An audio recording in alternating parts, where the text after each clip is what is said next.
សួស្តីអ្នកទាំងអស់គ្នាតយើងថ្ងៃនេះបានមកដល់ Go Kart ហើយនេះជាបទពិសោធន៍ថ្មីទាំងអស់គ្នាដែលមកលេងនៅនេះហើយចង់ដឹងថាចំណាប់អារម្មណ៍ហើយចាំតិចទៀតយើងចូលរួមទស្សនាទាំងអស់គ្នាអញ្ចឹងសម្រាប់កម្មវិធីរបស់យើងថ្ងៃនេះឈ្មោះថា Star Fun Day How do you feel for today? Very good. I am excited to win. Is this your first time? Yes. I will probably get one. បាទឥឡូវនេះយើងកំពុងចូល register ចុះឈ្មោះគួតបាទមើលស្អាតស្អាតសួរទៀតមើលចាបងថ្ងៃនេះខំប៉ុន្មានភាគរយអូ 90% បានហើយ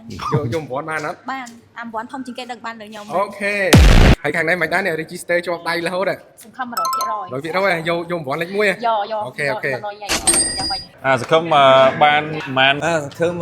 900ហុំណាអូខេតោះ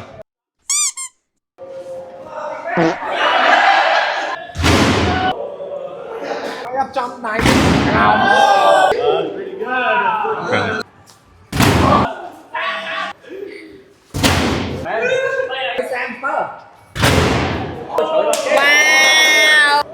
ហើយ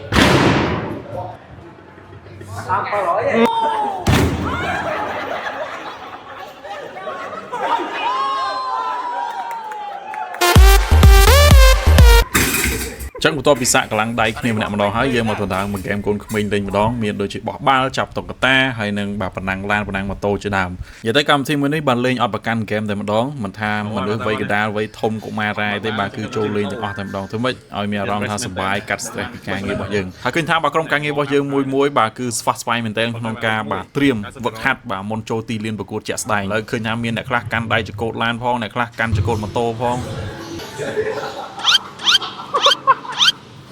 តែពេលហ្នឹងក៏យើងមានហ្គេមផ្សេងទៀតដែរដូចជាការលេងបោះបាល់បាញ់កាភ្លើងហើយហត់ពេកក៏យើងដាក់ drink ម្នាក់មួយកែវសិនរងចាំបាទពេលចូលទៅដល់ទីលានជាក់ស្ដែងឥឡូវនេះយើងបានមកដល់បន្ទប់ផ្លាស់សម្លៀកបំពាក់ហើយអញ្ចឹងគឺថាម្នាក់គឺស្វាស្វែងរកឯកសណ្ឋានបាទក៏ដូចជាមួកសុវត្ថិភាពដើម្បីពាក់ការពាររៀងៗខ្លួនឥឡូវយើងមកស្ដាប់ពីចំណាប់អារម្មណ៍របស់ក្រុមការងារយើងខ្លះៗទាំងអស់គ្នាចូលទីលានប្រកួត Go Kart ចាមានអារម្មណ៍ថាខ្លាំងមែនតើស្វាយចិត្តខ្លាំងអូចរិតថ្នាក់លេខប៉ុន្មានដែរសម្រាប់ការប្រកួតហ្នឹងទៅធូរដៃឲ្យបន្តិចយកចំណាត់ថ្នាក់ត្រឹមលេខ2ចុះ Oh my god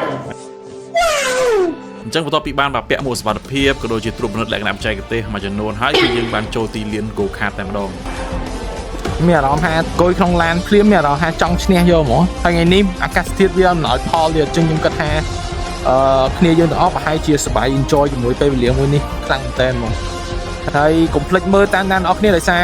យើងមាន challenge ណា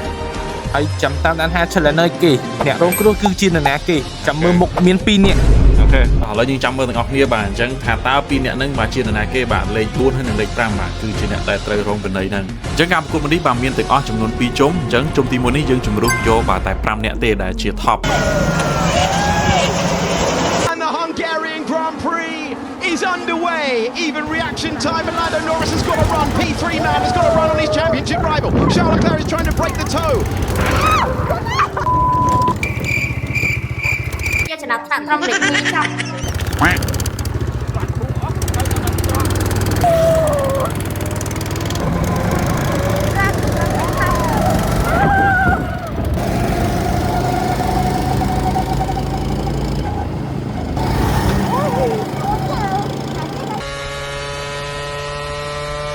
Catching Charles Leclerc, he takes it towards the inside. Perez on the inside. Charles Leclerc gives him just enough space. Can Perez squeeze past? They're going wheel to wheel towards Vale now. Who's going to be last on the brakes? Leclerc has that inside line. Perez goes over the track, cuts the chicane. Goes Leclerc. អញ្ចឹងឥឡូវតង់ទី1បានបញ្ចប់ហើយយើងស្វែងរកបាទ top 5 ទាំង5ឃើញហើយហើយតង់ទី2នេះយើងទៅរកបាទអ្នកលេខ4និងអ្នកលេខ5វិញម្ដងតោះ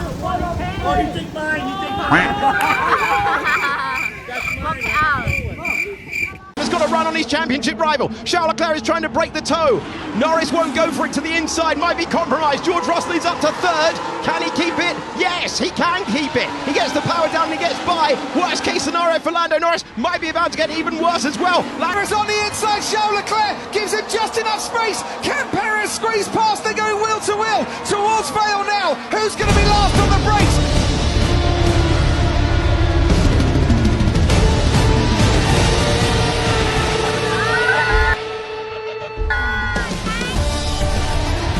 ខ ឥឡូវយើងស្វែងរកអ្នកចាញ់ឃើញហើយគឺលេខ 4 និងលេខ 5 ដែលត្រូវទទួលការពិន័យឥឡូវយើងទៅស្ដាប់ចំណាប់អារម្មណ៍អ្នកដែលឈ្នះវិញសិនម្ដងបាទ Very good. All right, congratulations. Thank you. មានអារម្មណ៍មិនដែរបន្ទាប់ពីជិះ go kart ហើយ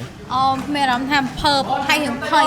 ព្រោះដោយសារលើកទី1ប៉ុន្តែខ្ញុំដឹងខ្ញុំជាប់លេខម៉ានណាត់អាលេខចង់ទួយគេលេខម៉ានណាស់ឡើងខ្ញុំ គឺយើងនៅឆ្នាំក្រោយ អូខេ អញ្ចឹងសកម្មភាពបន្ទាប់របស់យើងគឺយើងចេញពីកន្លែង go kart ហើយទៅញ៉ាំបាទអាហារថ្ងៃត្រង់ជុំគ្នាផងពេលផងដែរ ទូបានចំណាប់ថ្នាក់លេខម៉ានដែរបង លេខ7បាទ ក៏មកជួបគ្នាឆ្នាំក្រោយទៀត ឆ្នាំក្រោយនឹង fun day នឹងទៅនេះហើយទៅប៉ណ្ណាំងទូក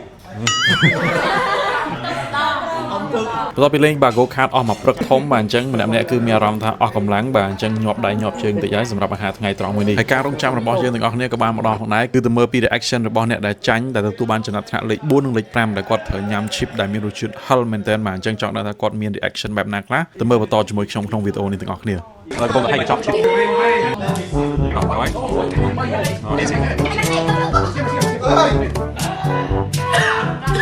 No, 2 minutes more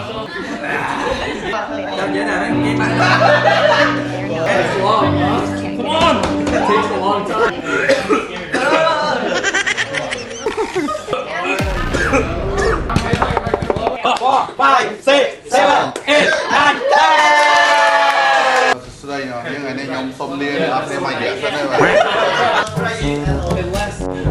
Hey, go.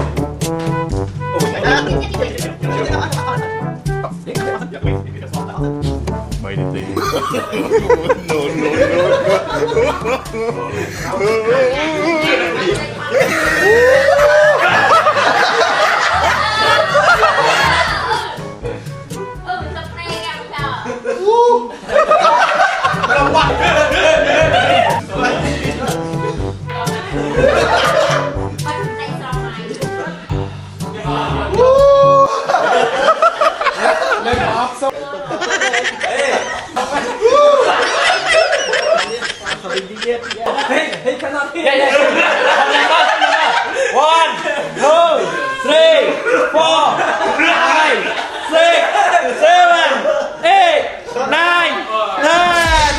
trong video របស់យើងមួយនេះក៏បានមកដល់ទីបញ្ចប់អរគុណអ្នកទាំងអស់គ្នាដែលបានទស្សនាវីដេអូនេះតាំងពីដើមរហូតមកដល់ចប់អរគុណជួបគ្នានៅក្នុងវីដេអូក្រោយទៀត